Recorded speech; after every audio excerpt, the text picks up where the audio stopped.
5 aprel 2025-ci il Şəmkirin dağları. Sündürük.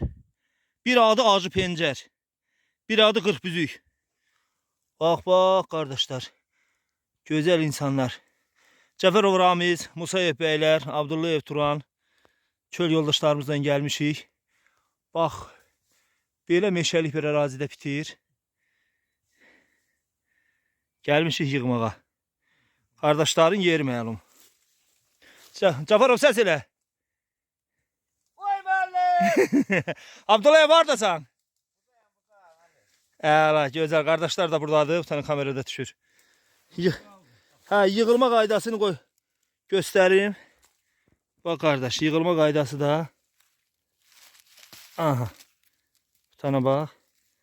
Buradan kesilir, atılır. Bu qabaq hissəsi ağacıdadır. Buradan olan hissəsini də qəşəng pörtlədirsən. Suyunu sıxılır. Pomidor, yumurta. Pomidor yox, soğan, yumurta eləyir, yeyir. Çox dadlı, çox qiymətli bir şeydir.